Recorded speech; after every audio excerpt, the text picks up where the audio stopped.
For good morning, good evening, or good afternoon. This is the Antrea committee meeting, and today is Tuesday, October the 26th, unless you're in the United States, where it's still Monday, October the 25th.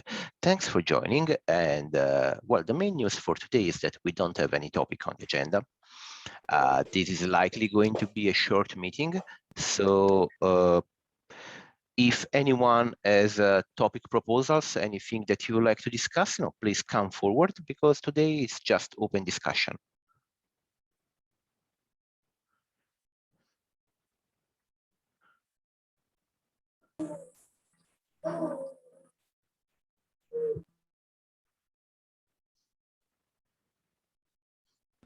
I don't know if anyone has a status update on the 1.4 release that they want to share. I don't know if Chan is in the meeting. He hasn't joined. Yeah, that was the same question that I had. Yeah, let's wait for to see if Chan or others can join, and then we'll probably discuss a little bit of the status of the release.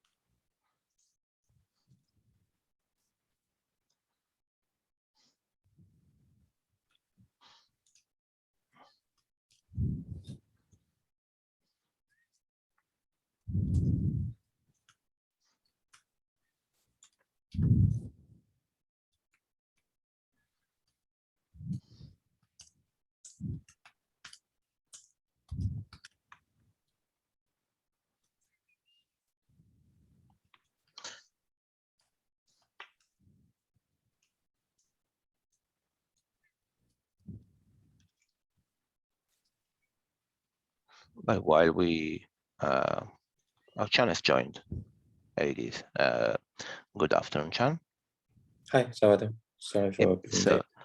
No, no worries. So today we have open discussion because there is no pre-scheduled topic for the agenda. And we were wondering if we could use this meeting for a general update on the status of the 1.4 release.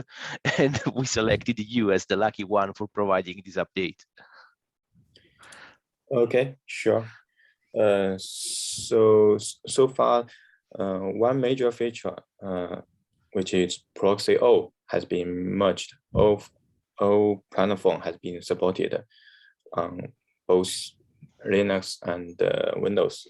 And another major feature, we know that it's Antrea IPAM. And I started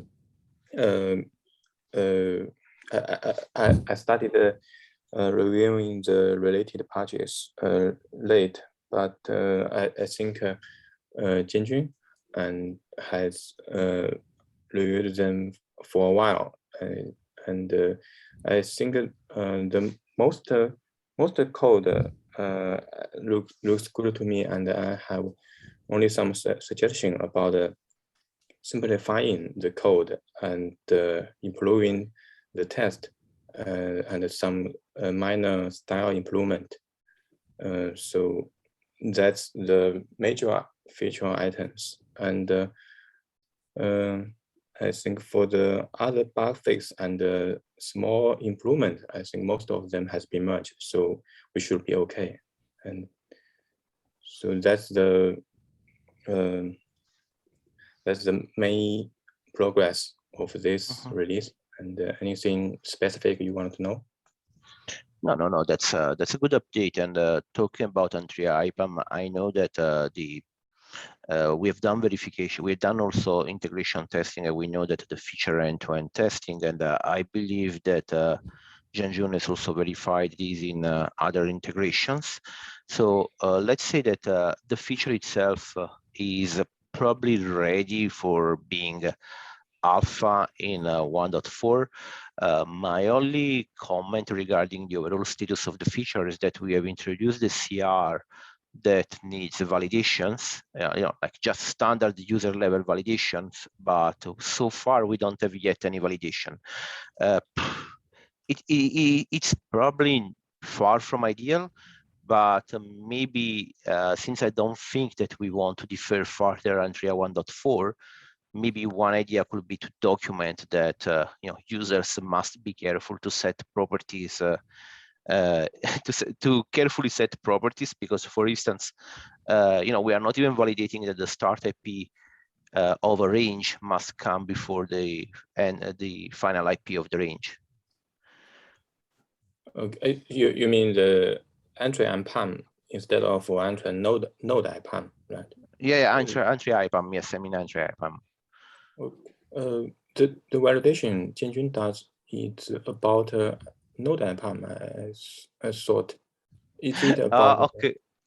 Sorry, you were talking about node IPAM or Antrea IPAM? I was talking about the Antrea IPAM, but okay, I am talking yeah. about Antrea IPAM as well. Node IPAM, it's relatively easy. Okay. Because node IPAM, we simply took the same feature which is in the Cube Controller Manager, and we imported it into Antrea for scenarios where node IPAM is not running in the controller manager. Yeah, I was talking about Antrea IPAM. We added the CR for Antrea IPAM, and that CR might needs validations, which I believe we can add it in the next release. Chen, I think software means for the IP pool CR. Yeah, that's right. For example, do we want to validate load deletion can be done if the IP are allocated from a pool and no there's no you can extend the pool, but you cannot shrink the pool, something like that. I see. You mean the validating webhook? Yes. Yeah, yes. that's right. Yes. Actually, I think Anna gave a estimate saying it's probably a little risky to finish the validation part in 1 week. So there was a discussion to say, are we okay to defer the validation part to the last release? Yeah, probably we can also talk about this specific question a little. Yeah. Probably software. You means you are. It's okay to you. No, I mean what is clear to me is that it's a risk for this release to add validation, not because it's difficult, but mostly for a timeline constraint thing. We would like to release Antrea 1.4 at the end of the week, and I don't see this happening in 3 days. So this is the only concern that I have on my side, and therefore, since I also believe that maybe we don't want to defer the release further, what I was thinking is we might want to document that at the moment the CR doesn't have yet validation. The only thing that I do not know, and maybe we should probably seek feedback from the developers, from Anna and Ran about this, is that if we do some mistake, like the one that Jianjun was mentioning, will there be consequences on the running system? Will we leave the system in a bad state? Because if we leave the system, and if there is a risk that we leave the system in a bad state, then it's a problem. If on the other end, it's just that since we don't have validation, there would be an annoying thing like you create CRs that cannot possibly work, then maybe it's something that we can document. So this is the only feedback that I think we might need from Anna and Ran to decide whether it's too much of a risk shipping the feature without any CR validation. On another side, I remember I added some validating webhook for the external IP pool. I think some code change can be shared, or if there is no time to make the code shared, maybe she could just copy the code from the external IP pool validation, because it also requires the pool can only be extended instead of shrink. So maybe I think I have a separate PR to do that. So maybe she can follow that PR because it will have all the code that is required to add the validating webhook. Okay. Yeah, maybe that's a good idea. I think perhaps if you can share these pointers with Anna, maybe maybe on perhaps on the Slack channel, then we can figure out with her if this is something that we can quickly add to the current release, and maybe iterate over it in the next release and improve it. Sure. Yeah, and then the other thing that was still pending, as far as I know, is merging back the feature branch into the master branch. But since Run has been periodically synchronizing the feature branch, this should not be a problem. Yes, I think so. But All right. for the implementation aside, so back to the question, could we release this feature without validation? What do you guys think?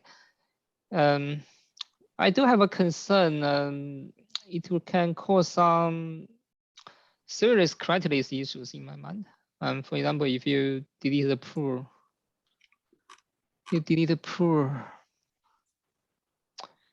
Yeah, I guess maybe if you just delete the pull, maybe it's not too bad. But if I just assume there can be some case, for example, you delete pull and you add it back, or you delete some IP and you added IP back. I guess there can be some. For example, it might need to overlap the IP or something like that. No, you're right. So for instance, I don't have a very I mean, at the moment, I don't have a very clear idea of what could happen. For instance, we are storing the we are also storing the current allocation status in the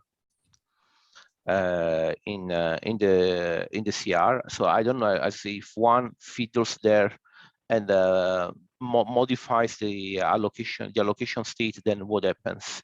If there will be overlapping IPs. I think that unexpected changes into pool configurations can also lead to might also lead to to allocating the same IP address twice. I don't have a reproduction case at the moment, but I think that this is something that can happen. Therefore, it is a little bit tricky. That's why I was I mean, I'm thinking if we need to release it for 1.4, in any case, even if we had some basic validation, we will not be able to have the full range of what if. I mean, the full what if experience to make a call on what can be a safe change or what can be a risky change. Considering this is an alpha feature, perhaps it might be okay. Let's say that, as Janjun said, that the worst thing that can happen is that we will have multiple pods with the same IP address. That is the only, I would say, catastrophic event. And the impact there will be, of course, that some pods will not be able to send and receive traffic.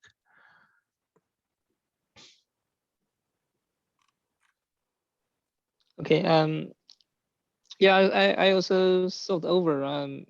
If that's the only issue with delete or update, maybe it's not too bad. I can maybe it's not too bad. I'm not sure what Antonin or Chen you guys think. Well, it sounds not too bad to me.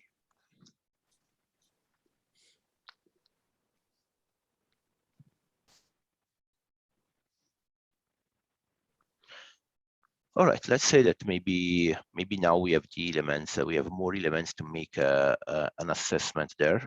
We have a PR, changed the PR for adding validation to the external IP pool.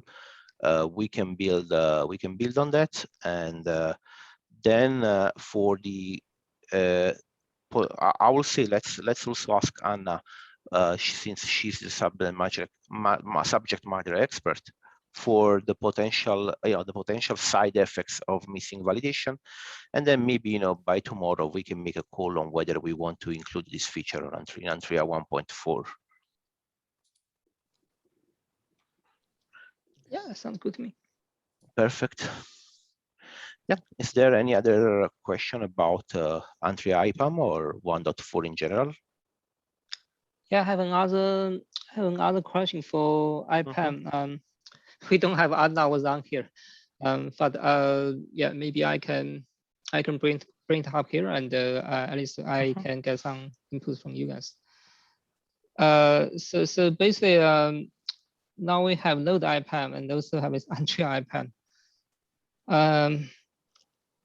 I was wondering, should we unify them to be under one feature gate called Antrea IPAM or not?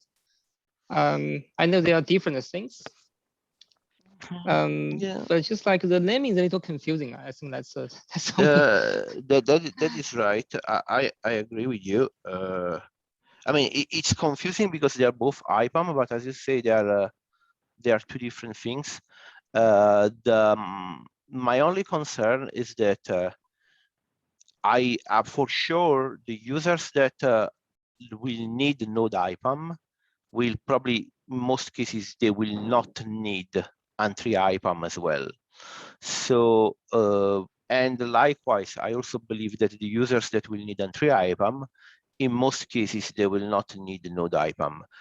Node IPAM must be enabled only in some particular Kubernetes distribution where the kube controller manager is not running this capability.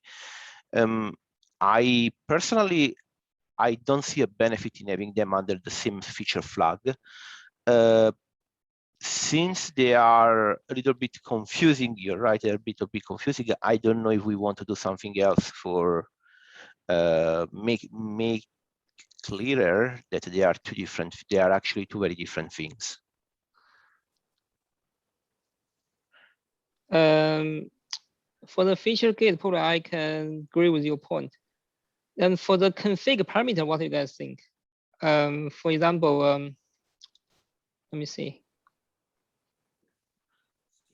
We don't have an enable disable flag because for some feature besides the feature gate, we also have an enable disable, and we also have a. We have one for Node IPAM. We have one for Node IPAM already. We have one for the yes, I seem to yeah, it's not called enable. It should be just called enable because it's under the Node IPAM config section, but it's called enable Node IPAM or something like this. Okay. Yeah, I was checking today. It's called enable Node IPAM, and it's for the controller. Yeah. And it's under the Node IPAM section. So the full path is Node IPAM dot enable Node IPAM. Got it.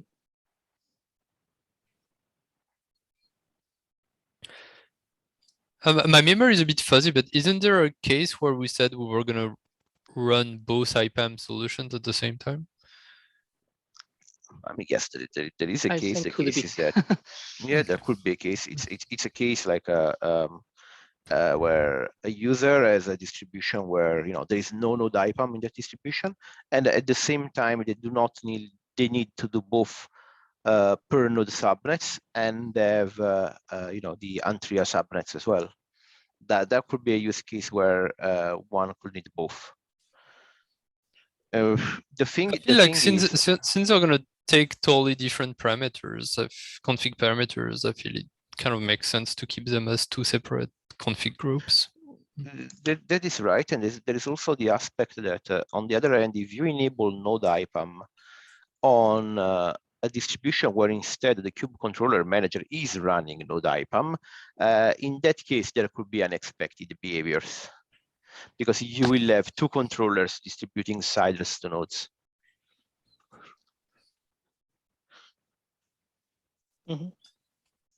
So yeah, I will say let's keep them separate.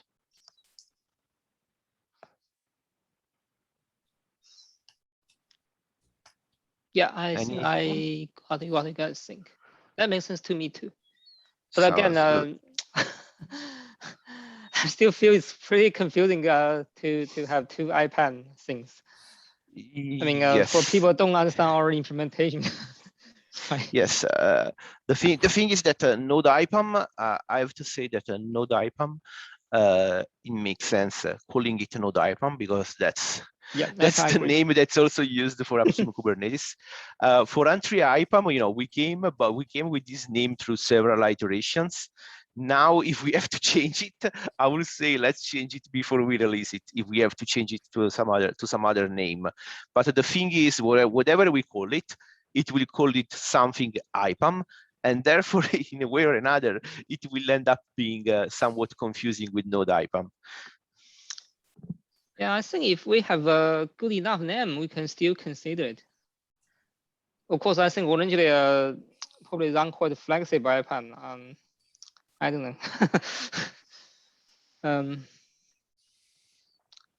I feel flexible IPAM is too abstract, hard to That's understand. Correct. Yeah. No, I agree that flexible IPAM is too abstract, and I agree with the choice of calling Antrea IPAM because, to be honest with you, we don't know what will be the features that we will add to this capability in the next upcoming release. And calling it something like flexible IPAM, it also has implications on the functionalities that we'll offer. Calling it Antrea IPAM is a little bit, let's say, more generic in terms of features, but specific, meaning that it's specific to Antrea. So I kind of like that name. Yeah, I think another confusion is from, actually we call it IPAM. Actually, it's not just IPAM. The same feature gate also is also used to isolate the code for the data path implementation of routing and forwarding with low encapsulation. That is a good point. Yes, that is a good point, which might suggest that maybe we might want to seek a different name for the feature gate flag, that's correct. It's not just IPAM; it's also data path enablement. Yes, that's a good point. And I think especially later it's possible we want to reuse this IPAM functionality for other use case. For example, the secondary interface case, we also need IP allocation, right? So that is right. Yeah. Yeah, I just feel conceptually, if we can separate two, probably it's easier to understand. But again, I don't have a good idea. Yeah. So you meant separating the data path aspect from the IPAM aspect, right? That's Right. what you meant. Right. Yeah. No, I think it might be a good point. Yeah, it might be a good point. Let's see what the others think of it.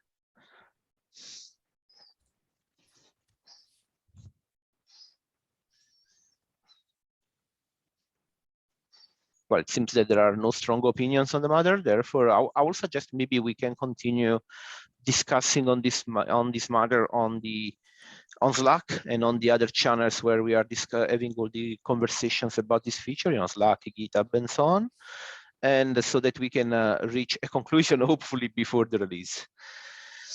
Okay. So let's say that we have to provide a follow-up after the meeting, both up about the validations that must be in before we ship this feature, and regarding whether we want to have a single feature flag or distinct feature flag for the IPAM driver and the data path enablement. All right. And any other question about the star IPAM features that have been introduced? All right, cool. Any other question in general about the 1.4 release?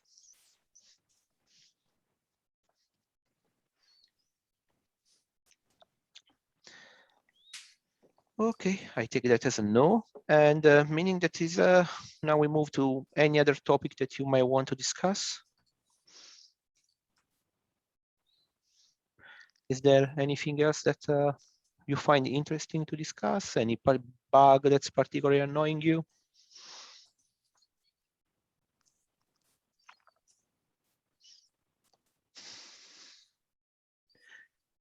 Okay, so I just wanted to check with you is, you know, that has been quite some time ago, there's been KubeCon, and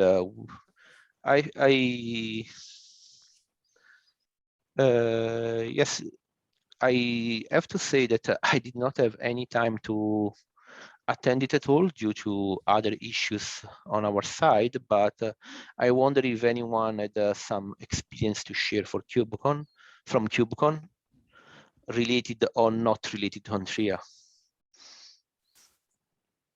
Well, I can say that our office hours went pretty well. I don't think we met since that happened, right? Is this the first meeting since KubeCon, or is that the second meeting since KubeCon? We had the other one during KubeCon, and during KubeCon, the update that we had is that was indeed that we had the meeting, I think. Oh, the day before, right, yeah. yeah, the day before the office hours, yeah. Yeah, so the office hours went well. I think they sent us the attendance numbers, and it was somewhere around 65 total visitors, and I think at any given time we had about 25 people. And so I think this is like the KubeCon Antrea event we've done, which has had the best attendance, and there was quite a lot of engagement from people. We had some good questions in the chat, so I think it was like a very good experience that we will definitely repeat at future KubeCons if possible. So we gave like a project status update, essentially what happened during the last 6 months to 1 year, and then we took questions as we touch different topics and new features. I think that's great. And my feeling is that now being a CNCF sandbox project has helped a lot in this direction. In the direction of being having community being recognized by the community. Okay. Cool. Anything else? Or otherwise, we'll probably close the meeting here if there are no more topics. So please let me know if there is anything else that you would like to discuss.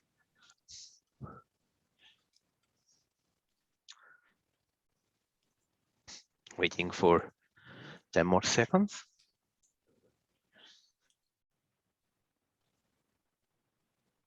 And I believe it's all for today. So I would like to thank everyone for joining, and well, we'll talk again in 2 weeks' time. Only a reminder, if I'm not mistaken, for the next meeting, the United States will have switched off daylight saving time, which means that just for the next meeting, the US should be, in the US it should be at 10 p.m. instead of 9 p.m. Then after this one, since Europe will switch to DST as well, it should go back to 9 p.m. for the United States. It should go back to 6 a.m. for Europe, but it should change for China, where instead of 12 p.m., it should be 1 p.m. So just keep an eye on your calendar, which has been updated, by the way, and let's not get confused with time zone changes. Okay, so thanks everyone, and I'm going to stop the recording now, and I wish everyone a good morning, a good afternoon, and a good evening, or good night.